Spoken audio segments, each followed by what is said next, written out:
And we would like to invite all of the candidates that took their time to come to speak to us tonight. I've seen quite a number of them. The dynamic duo I call Taline and Tressy. I see them in the audience. I believe I saw Steve Adams come in. He's running for the 41st District in Riverside, and this is his first time to visit us. We have John Montgomery, who's running for City Council in Redlands, and this is his first visit to us. So who am I missing? Did Jay Obernolte come in this evening? And how about Brian Nestande, or a representative for him? You're running for something or running away from something, come on up now. Okay, so if you just take a seat, and we'll call you one at a time. And I would like to ask Ross Sevi to come up. Ross has brought with him his team, all of whom are working for Marc Steinorth. So he will introduce his team and give you a heads up on what's going on with his campaign. How's everybody doing tonight? Good? My team actually abandoned me, so I have Heather back there. I think most of you know Heather. We're working for Marc Steinorth. He's a candidate for the 40th Assembly District, which runs from Redlands up through Loma Linda, Highland, San Bernardino, into Phelan, and then down into Rancho Cucamonga. It's a 50-50 district in terms of registration. Actually, a few weeks ago, Republican registration actually surpassed the Democrat registration in the district for the first time in several years. I just wanted to come up here and thank all of you for that. I know John Barry's been walking a lot of precincts for us. Sam Wong, I know, he handed me 500 houses that he hit in just the last couple of weeks. And it's because of you guys and your work with our campaign. We've made over 150,000 phone calls and hit over 80,000 doors since January. And we're going to keep working. We're going to keep working because this seat is too important to lose. And I know everyone up here is saying, you know, how important all these races are, but if we want to have a voice in Sacramento, we need to hold this assembly district and pick up 2 more. But we have to do our part here. So I wanted to thank everyone for all that you're doing. If you want to come to a meet and greet next weekend, or this weekend, October 4th, in Redlands for Marc Steinorth, you can go ahead and get my information from anyone on the cabinet, or email Heather. It's heather@marcsteinorth.com, and we'll give you that information. We also have, thank you, October 16th, Dawn Verkuyk will be hosting a meet and greet for Marc in Redlands. So if you want to attend that event, you can talk to her. We're very active, we're committed, we're going to be walking and making phone calls, and I know you guys are out there working with us. So I just wanted to thank everyone and say, you know, on to November.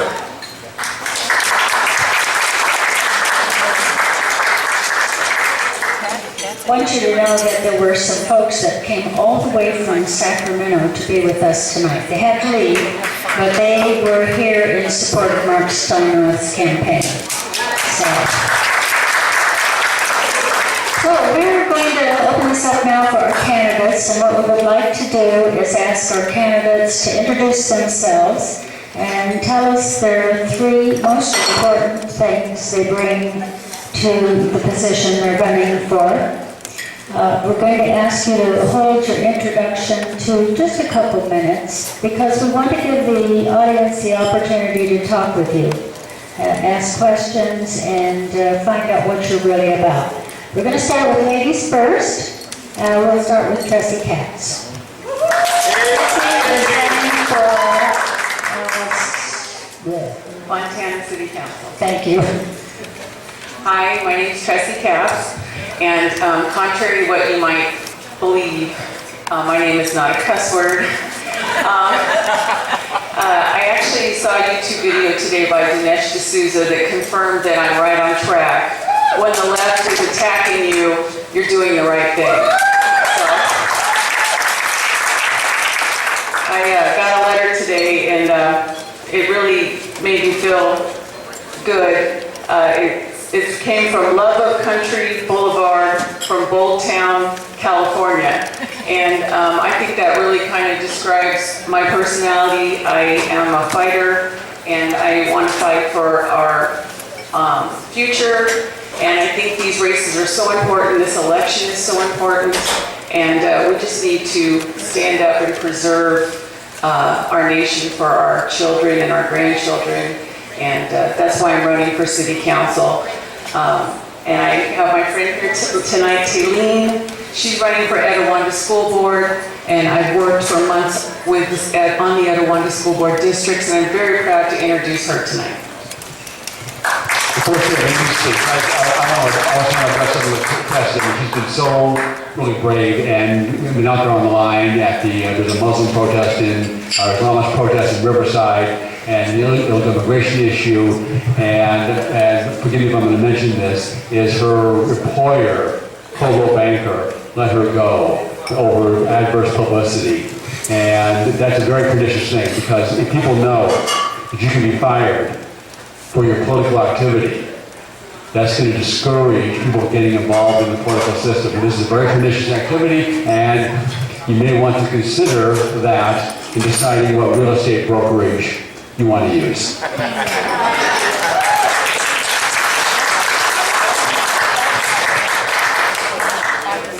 Hi, my name is Taline Georgiou, and I'm a candidate for the Etiwanda School District Board, which covers parts of Rancho Cucamonga and Fontana. I see public education, and in particular the Etiwanda School District, where my 3 kids attend schools, as needing a lot of fixing. I would like to bring transparency, fiscal responsibility, and put the education and safety of the students first. I would like to thank Redlands Tea Party Patriots for endorsing me. Especially, I would like to thank John Barry and my good friend Tressy Capps for facilitating the process. I know that being a registered Democrat, you may have been very skeptical. I don't take this endorsement lightly. I also don't take it for granted living in America. My Armenian ancestors were survivors of the 1915 Armenian genocide and the Death Desert marches. I was born in Lebanon and soon after moved to Kuwait, where my parents worked.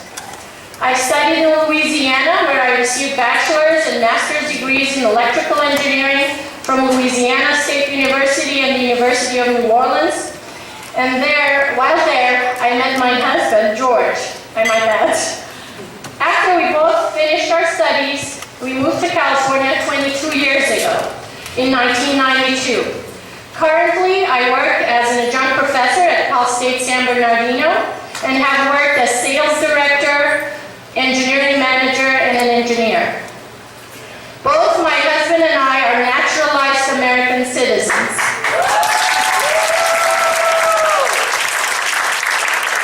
I know and I appreciate what a privilege it is to live in the United States.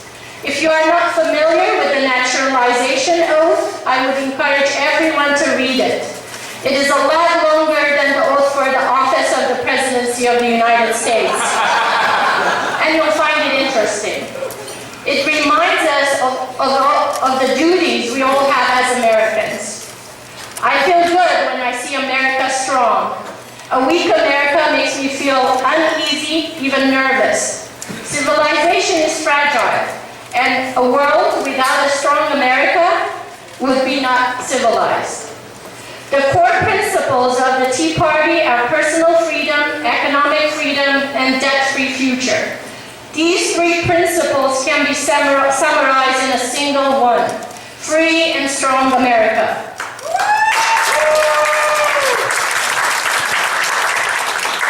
I came to the United States when Reagan was the president, and I think I know the difference between an inspiring president of a strong America and the opposite. Even though I could not vote for Reagan at the time, I would like to thank you all for accepting me as a Reagan Democrat. Thank you.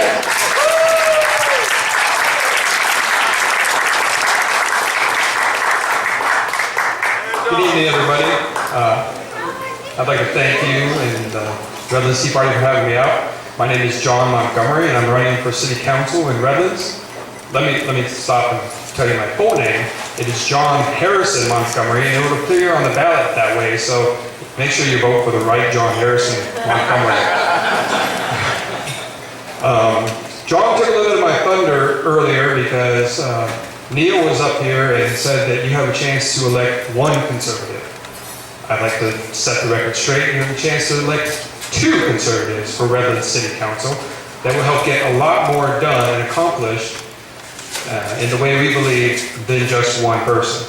One person may be disruptive because he brings things up. Two people build a consensus. I'll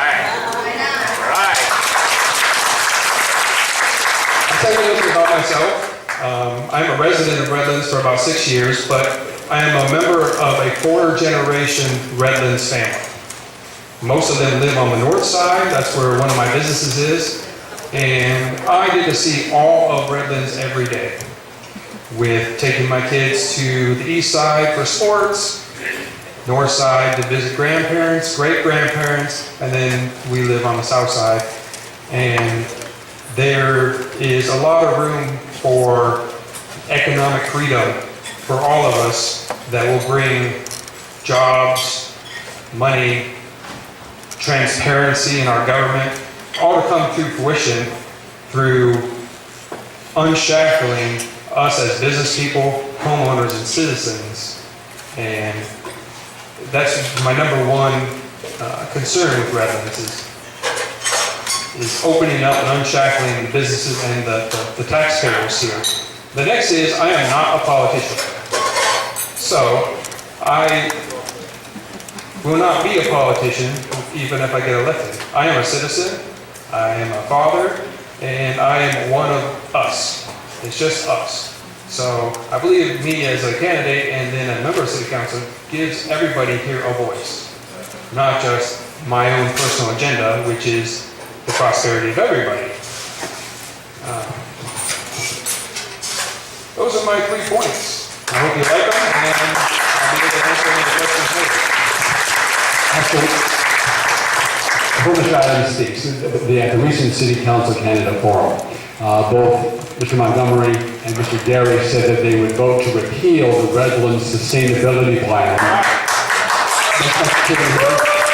If you're familiar with sustainability, it's both anti-personal freedom and anti-economic freedom. And even better, John said that there is no global warming. He actually read, and this is the modern equivalent of saying the emperor has no clothes. I wanted to stand up and cheer, and he won my vote as soon as he said that.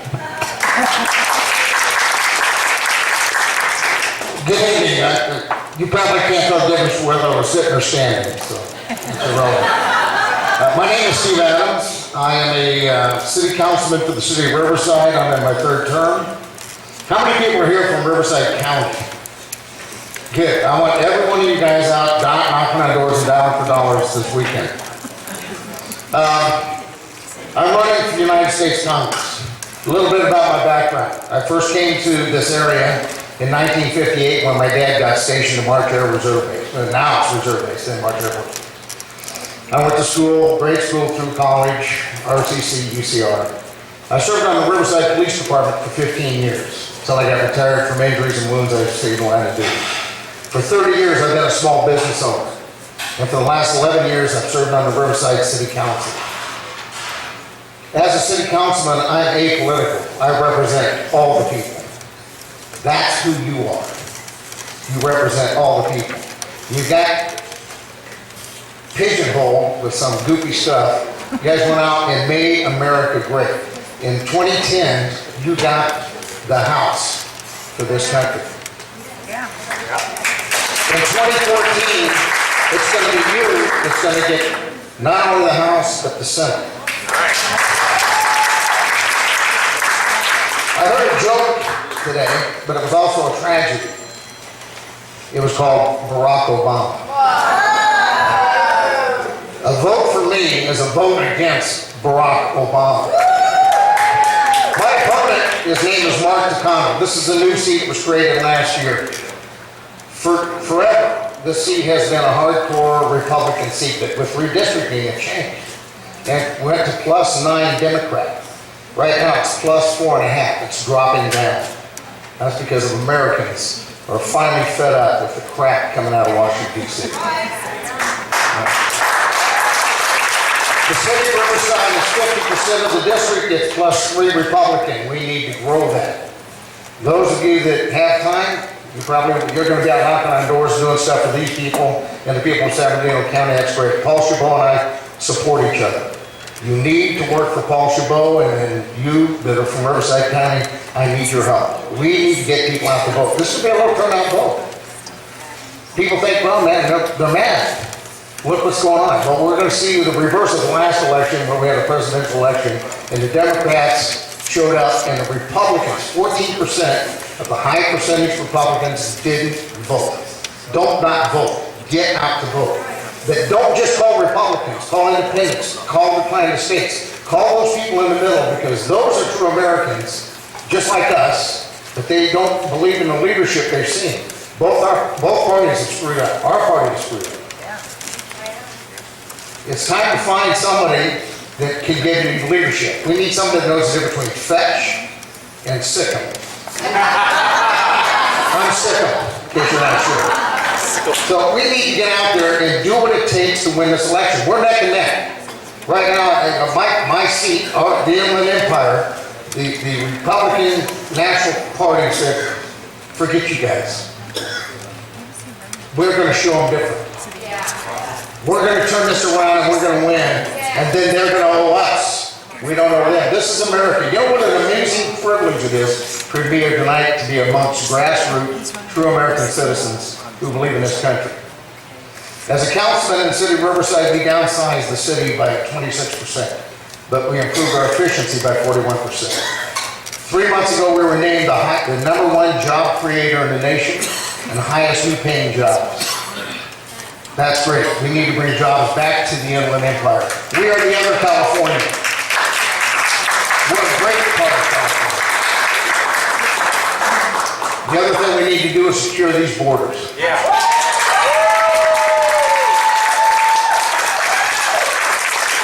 I've gone from Brownsville, Texas, to San Diego. I drove the border with the Border Patrol. I know what the problems are. As a police officer, I actually enforced the Border Patrol laws, immigration laws. I'm for legal immigration. I'm adamantly against illegal immigration. But to wrap it up, I'm appalled at the attack on our First Amendment and Christianity in this country and around the world. And having been on both sides of a bullet, I support the Second Amendment. God bless you. God bless you. For questions. In the meantime, we have a spokesperson for Brian Nestande. Welcome to Glenn Stahl. Yeah, I'm Glenn Stahl. I'm one of the leaders, a group of leaders of the Banning Beaumont Cherry Valley Tea Party. And I'm also a volunteer for Brian Nestande. He's running for the 36th Congressional District. You all know Mary Bono. She had that seat and she lost it to a liberal radical 2 years ago, Roel Rees. He's a Obama supporter. He's a radical leftist, and that's one of the things that's given me incentive to support Brian Nestande. But Brian Nestande has got 6 years in the legislature. He's an experienced politician, and it does take some experience to go ahead and deal with some of the problems we're facing in this nation. He has 7 children. He's, I would say, a moderate conservative, but he's an extreme conservative when you compare him to Roel Rees. Roel Rees, when he was a young student in college, about 27 years old, he called a gentleman, and I can't remember his name, I can't pronounce it, who committed first-degree murder of a police officer. He called him a hero and a giant. And I don't know if any of you are familiar with that story. It's right now currently in the news here recently because some of the people that supported that giant are now working in the Justice Department. But anyway, we have to get this gentleman out of Congress. And that's really motivated me to work very, very strong for Brian Nestande. So he is out campaigning, we're out putting signs out. The big union money is mailing flyers and brochures to all the voters within the district. And they're doing TV commercials. One of the things that's killing the conservative movement in the United States, and in California particularly, is the low information voters. We should have won that campaign for Tim Donnelly, but we lost that because of low information voters. The big money come in, and we lost in the primary. We should have won that election. We need some kind of a tool to get to the low information voter. That's our problem, and that's what our Tea Party's been trying to work on in the 36 congressional districts. We're working on some radio commercials and other things. It's a problem in this country. The big money in the Republican Party, unfortunately, is picking the candidates that's not being supported by the rank and file, the activists within the Republican Party and the conservative movement. It's a real problem, and I don't know how we're going to overcome that. We're going to have to work. Each one of us are going to have to do something. Unfortunately, we got people that are working and blowing the horn, but we got too many couch setters out there. Don Dix, that runs our 590 radio station, he's always saying, get off the couch and do something. And that's what I'm going to repeat tonight. Get off the couch and we got to do something to win this election. So, God bless you. God bless the United States. Thank you. Jay Obernolte just walked in. He's been up to something, well, maybe more important, maybe not, but he's here. So we'll give him a couple of minutes to introduce himself. In the meantime, prepare your questions for these candidates. They're looking forward to what you want to challenge them with. Jay? Thank you. Good evening, ladies and gentlemen. I'm Jay Obernolte. I'm the mayor of the city of Big Bear. I apologize for being late, just running from another event. To tell you a little about myself, I told you I'm currently the mayor of the city of Big Bear. I'm on my second term as mayor. I've served 4 years on the city council in Big Bear, and before that I served 5 years on the Big Bear City Airport Board of Directors, 3 terms as president there. But my background is really in business. I was a freshman at Caltech 25 years ago, and I started a small video game development company out of my dorm room there. And at the time, it was just me. I had no idea that one day the name of that company would hang on the side of a building. And I did everything. I did the art, the animation, the sound, the music, and the programming. And it was just a way for me to raise money to put myself through college. But over the years, over the last 25 years, we've built that company up until now. We have a 2-story office building in the city of Big Bear Lake. We have 25 full-time employees. I'm very proud of what we've done. We developed family video games for consoles and for mobile. And a lifetime of running a business has taught me that our business climate here in the state of California is toxic. I'm running to represent you in the state assembly. And the reason that I'm running is that I have 2 sons. They're 15 and 13. And they've confided in me that they view my life as their embodiment of the American dream. They hope to one day accomplish what I've accomplished and to start a company doing something that they're inspired to do. And through maybe decades of hard work and perseverance and blood, sweat, and tears to build that company into something that provides good jobs for good people and a good source of income for their families. But as a father, I have a concern. And my concern is that I'm not sure in our toxic business climate today in the state of California that it's possible for my sons to do what I have done, even if they work every bit as hard as I have worked over the last 25 years. And that's not fair. It's not right. America is the place where the entrepreneurial spirit is cherished and nurtured, and California should be the founding place of that spirit and not the laughingstock of the entire United States.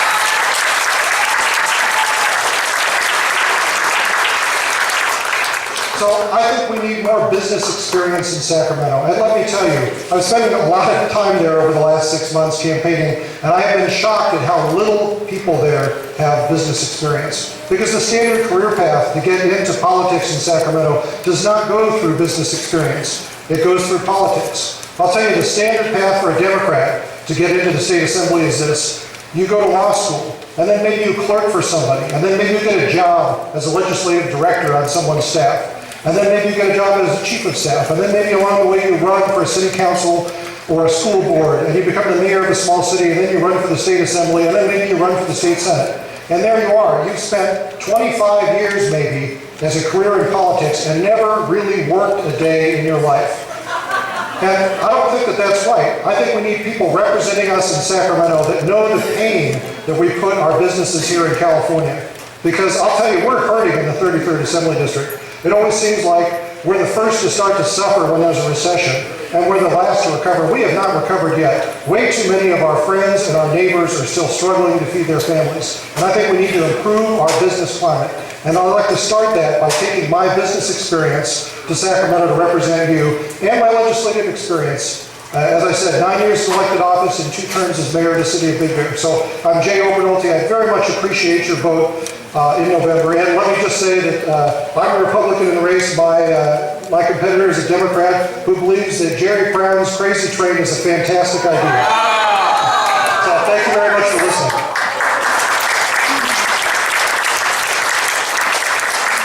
I notice a common theme that runs through all these candidates. They've made it on their own. They haven't asked anything from anybody. They were willing to work hard and earn their own success. I applaud you all for that. We're going to open up the meeting now to you so that you can ask your questions of these candidates or bring up any other issues that you'd like to bring up. So if you would line up over here by the bar, that's where the sound works the best. And Greg is going to work as the moderator. Is Kurt Hagman around here somewhere? Did he leave? Oh. All right, so the candidates are very happy for you to ask questions and have them tell you more about themselves. We're doing good on time, so I'm going to show you this little video that I like, and I think you'll like it too.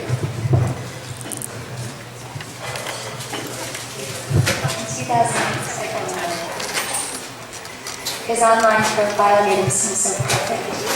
Smart, handsome, charming, articulate, all the right values. I trusted him. But by 2012, our relationship was in trouble. But I stuck with him because he promised he'd be better. He's great at promises. He told me we'd be safe. Have you looked at the news? He's in my emails and text messages, spying on me, but ignoring real threats. He said that we'd finally get on our feet financially. I'll never pay down what he spent. He thinks the only thing I care about is free birth control. But he won't even let me keep my own doctor. I know I'm stuck with Brock for 2 more years. I get that. But I'm not stuck with his friends. I'm looking for someone who gets that this isn't about him. It's about us.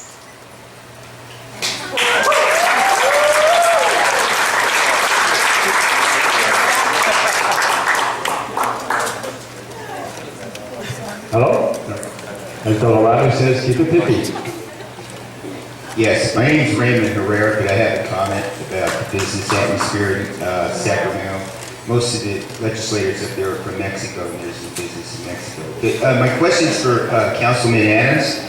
We were at your city council meeting over an issue that was brought up by one of your councilmen about preventing the Americans from protesting, blocking ICE buses. And I want to thank you for siding with the Americans. But my question to you and anybody up there that's running for office, this past weekend, I saw, I don't know if it was C-SPAN or whatever, but they were talking to a Nebraska senator, a Republican, and his answer to immigration was that we want to seal the borders, which they should be sealed, but we want to seal the borders, and then we want to see what we can do for the people that are already here. So my question to you is, what kind of Republican are you?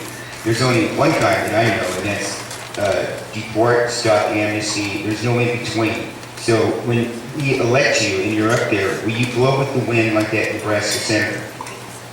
No, I appreciate the question. A couple weeks ago, and I remember seeing you there, one of my colleagues on the council wanted to make Riverside a sanctuary city. Exactly. No. I have gone through the border, like I said earlier. I've gone from Brownsville, Texas to the beach in San Diego. We need to secure the border. We need to stop. If there's anybody else in here in law enforcement, I know the gentleman that's with me tonight was my partner on the gang SWAT team. He's the retired deputy chief of police from the city of Riverside. 98% of the illegal drugs that come to this country walk across that border. We have human trafficking. That's got to stop. It's 2014, and we're still trafficking children and women. They're raping and murdering and beating them and putting them in indentured servitude. Until we secure that border, that will never stop. We have to stop the implied amnesty this administration has put out there. If you can get across the border, if you get across this border, they think I'm home free. That is not going to happen. If you can't legally enter this country, you have to leave this country. Amen. So I hope that answered your question. That's okay. Thank you. But we will not have sanctuary cities in the Inland Empire. All right.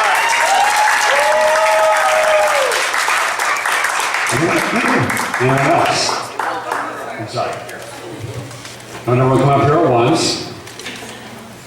With the brush. Okay. Sorry, I don't remember your name, but the pretty little lady in the red dress. Why are you a Democrat?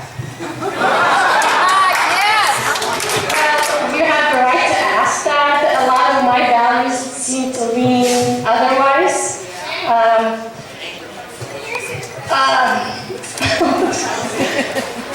I like some aspects of the Democratic Party, which is having that safety net when some people run into some hard times, losing their jobs, trying to get some benefits till they get back on their feet. But as days go by, my beliefs seem to be more outside of the norm of the Democratic Party. Yeah.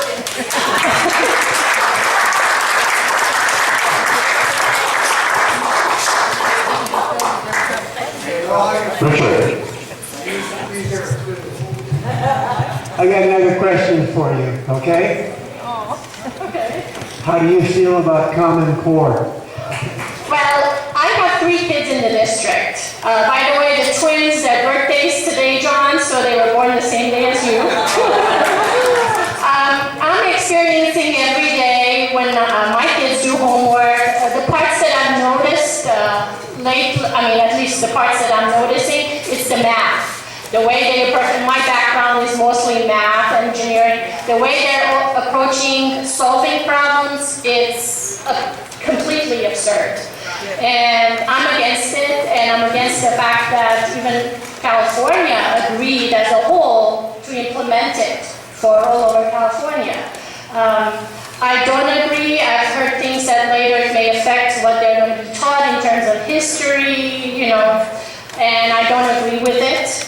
I'm against it, and the way I feel, unless I'm in a position, which is the school board, I wouldn't have as much power to change things as I would if I was as a board member.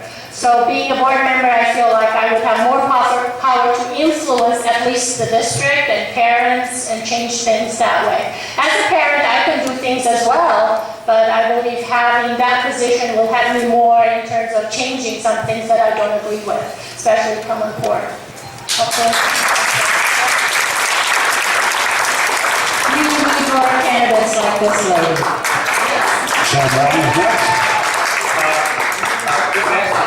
Mr. Montgomery. First of Tressy, in view of the threats against you by bad people since you stood up for Americans, do you carry? Number one. Wouldn't you like to know?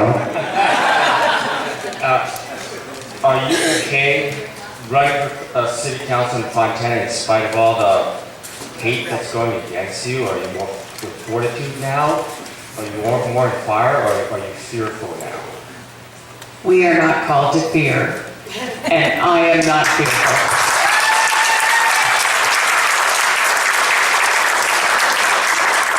And I need to go practice up on my shooting, so anyone wants to go with me, let's go. Mr. Montgomery, where do you stand with regard to number one, the crazy train to Redlands, and number two, the 100-year flood control proposal that Marc brought in 2016? Unfortunately, the train is coming, and if I'm elected onto the city council, there's not a whole lot I can do to stop it as far as I know right now. It seems like a frivolous project. It seems like a nice Disneyland kind of thing, but when looking at the numbers, it seems a bit frivolous, and I don't know what it brings to our city other than shiny gold stars and spent money for a whole lot of nothing. In the last forum, I was for it, but I hadn't had a chance to really dig into the issue as well as I should have at the time. I'm a new candidate, first time, and just catching up on all the different things, the budget and everything. It's a bit daunting when you're a dad of, you got 3 boys in the house and a wife and a family, but I'm doing my best, and then looking at it, it's kind of comical. I don't know what I can do to actually change that. Once we get in, we can see. Depends on how many votes we get our way. That's what I said before. A couple of us instead of one of us goes a long way. What was your second part? 100-year flood plan to raise taxes for that. Oh yeah. I should have kept tally at the last forum because I got a little overwhelmed with all the different tax proposals, and I got a little dizzy. And they kept saying we're low tax, and we're not doing this, and we're not doing that. And then I think we were at 7 or 8 by the end of the night, and I lost track. There's a plan in place right now to do it, but there's no funding. And if we don't have the funding to do it without going into debt, or without taxing people, or without the rest of us coming together as a consensus saying, okay, let's fix this now, I think the plan should sit in the drawer and wait till we can do that. Alder Nixon. Yes, I want to make a comment too about Steve Adams. I was at that city council meeting when the sanctuary resolution was introduced, and thank you, he did an excellent job.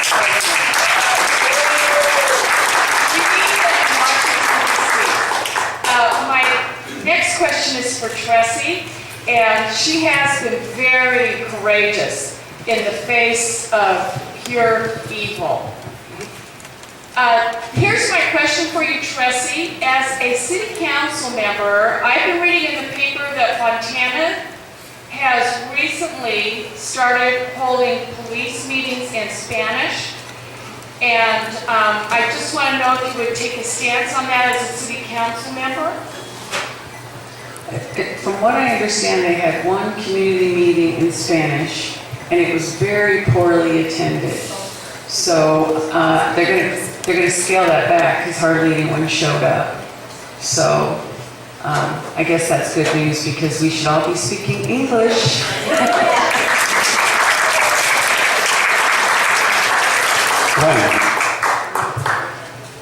Yes, my question was, I was just down at the Carousel Mall in San Bernardino, and I understand it's a sanctuary city.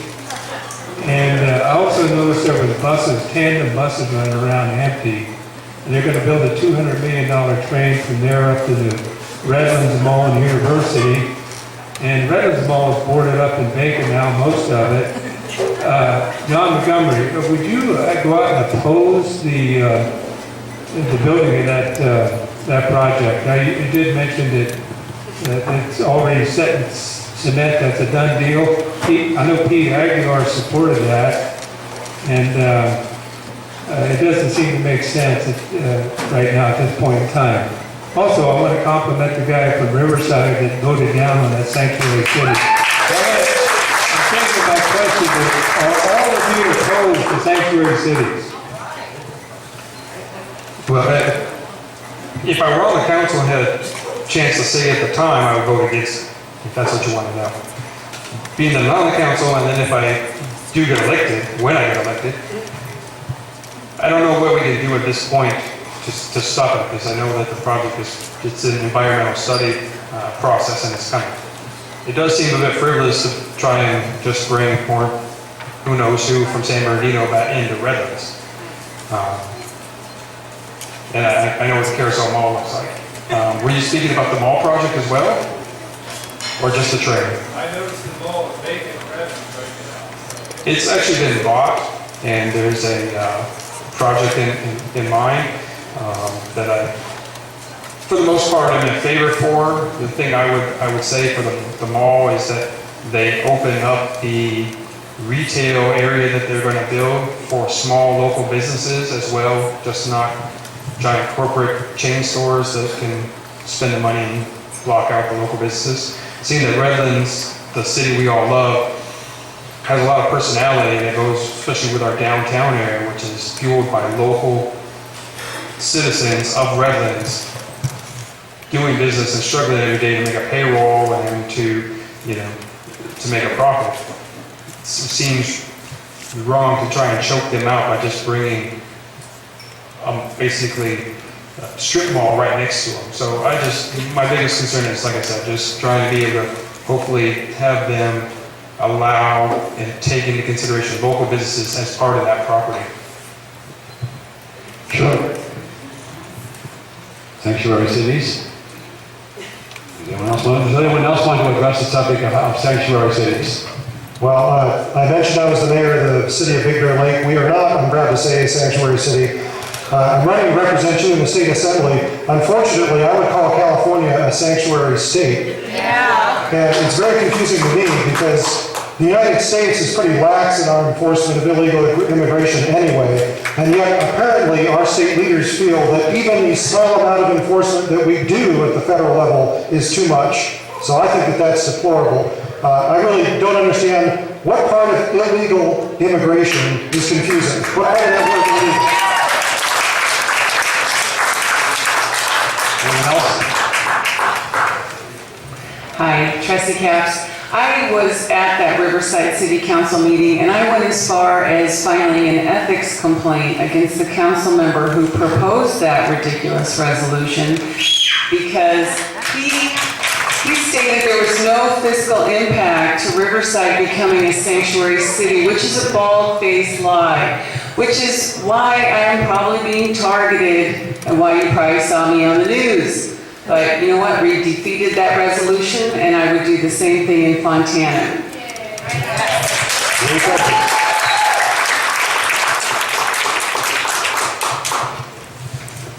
That's a question to both Mr. Adams and Mr. Obernolte.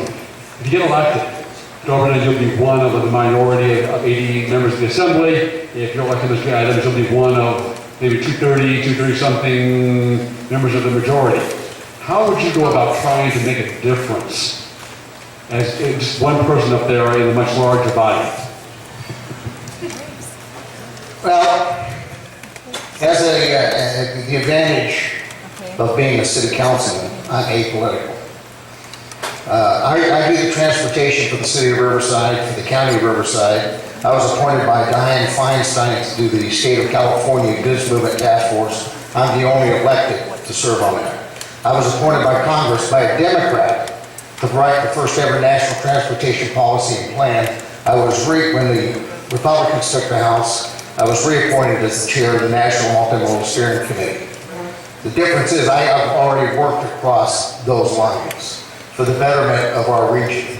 I brought $300 million back for great separations and improvements of the goods movement, negative impact on our region, our air quality, our quality of life. So when I go up there as your representative, as a Republican, I already have relations on both sides of the House. We have to be able to do that. The difference was when I went up there as an apolitical person, I got things done. When I go up there as a Republican, I will continue to do things. Because the difference is, as a city councilman, I don't work for the city of Riverside, I work for the people elected.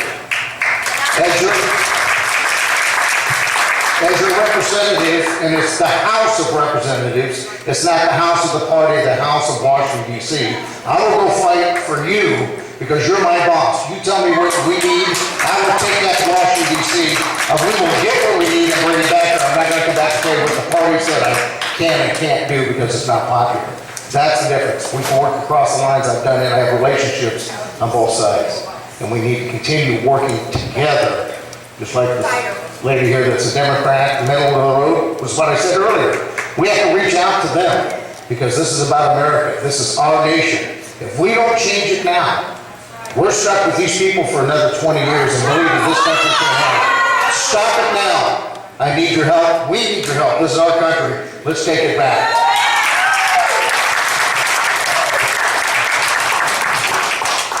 So if you elect me to the state assembly, it's true, I will be a freshman member of the minority party in a state that currently has a Democratic supermajority in the assembly. We're going to try and change that, but currently that's the situation. So no joke, it's going to be rough legislatively. But I'll tell you what I know I can do. What I know I can do is to solve problems on the ministerial side of the job of being an assemblyman. And what I mean by that is when constituents come to you with their problems as it relates to state agencies. For example, a citizen comes to you with a problem with the franchise tax board, or a businessman comes to you and he's having a problem with the employment development department, or someone is trying to start a business and they need a permit from the AQMD. Those are problems that are ministerial problems that I know I can help with. I want to have a strong field office. I want to have field representatives throughout the district that are tuned to the problems that the district face. And I know that if I can establish that field office, I can solve problems for the constituents of my district, because those problems, solving problems with the franchise tax board, starting new businesses, those you can reach across party lines to get done. And I know I can do a good job doing that. But I want to tell you something bigger than that. I am a California optimist. I know it's not in vogue right now, but I am. And I believe the pendulum has swung as far to the left as it's going to swing, and I think it's on its way back to the right. And as it swings back to the right, we are going to be able to do more as a district.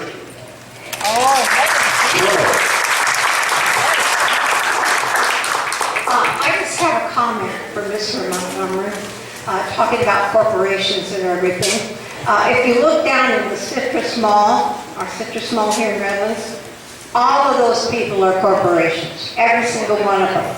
If you close them down and say, don't come to our city, JCPenney, and so on and so forth, there will be no jobs to support little businesses like my husband and mine. So we need big business. Like it or not, we do need it. And the other thing about the train, this train is really for ESRI.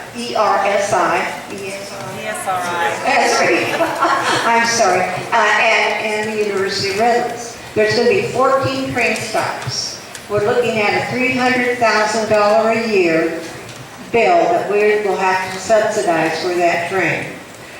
It's a large, what is it, a big rail train, not a small rail. But anyway, and it's going to have 24 trains running a day, and the law says, for the train people, they got to blow the whistle 3 times every crossing. Figure it out, that's 307 times, 300 and some whistle blowing they're going to have to do. And is anybody going to want to do business or live there? I don't think so.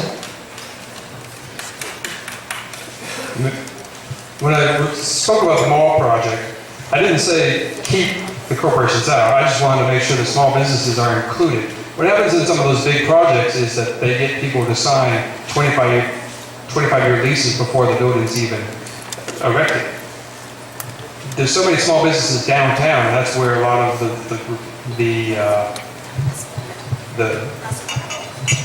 let's say visitors come to our city, tourism money comes in, and we use Augie's Coffee downtown as an example.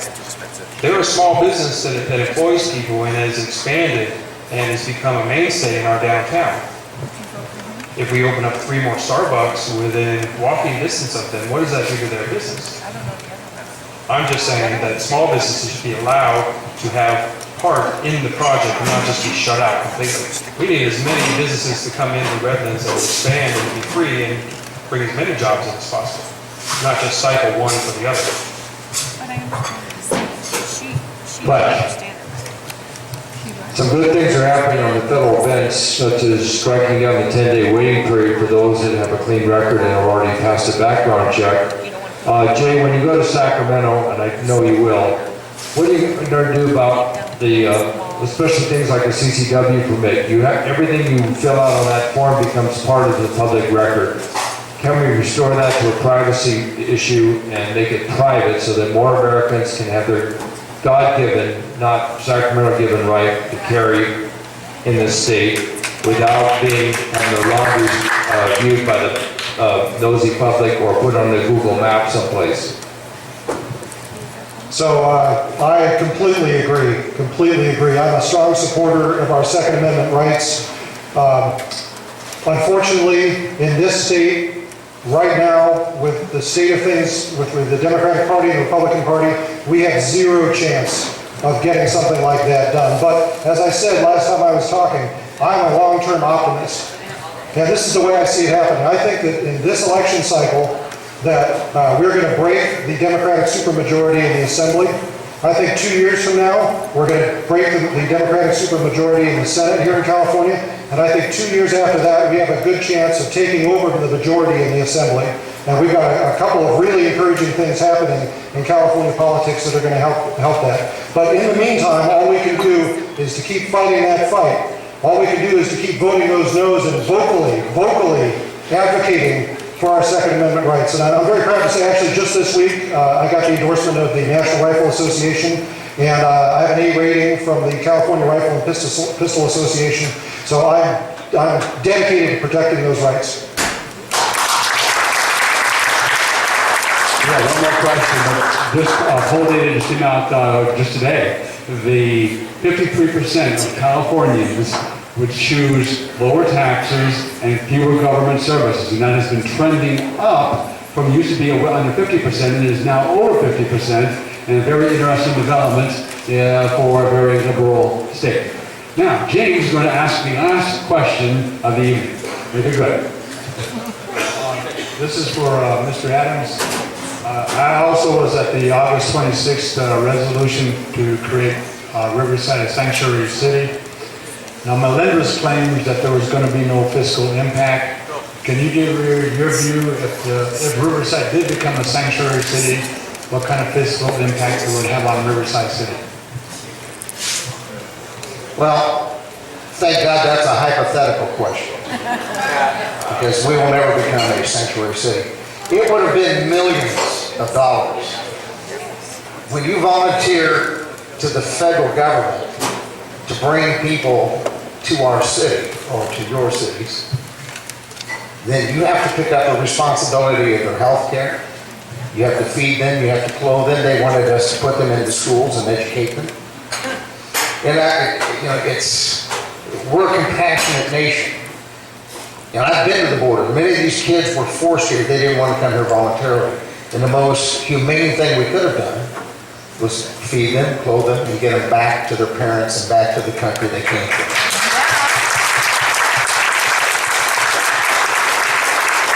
So, again, thankfully it's a hypothetical question, but it would cost our taxpayer dollars in the millions to be able to accomplish all the things that they wanted us to do. And it was against the will of even those that were victimized. And most of these young people were victimized and forced across this border by the cartels. And that's why we need to secure this border. But when I went to the border in San Diego, and we drove the fence line, Pete was with me. 2/3 of the people that cross the border, at each border crossing between Texas and here, have different issues. But in California, that's what affects us most, particularly Southern California. 2/3 are felons, they're criminals. And the reason for that is, if you're a Mexican national and you're arrested and deported from this country, no matter where in the country you come from, you're deported to Tijuana. And they turn right around and come back. But the most frightening thing was, we have Middle Easterners, Syrians, Turks, they're coming across our border. Believe me, ISIS is here. And we need to secure this country. If you're not carrying, carry.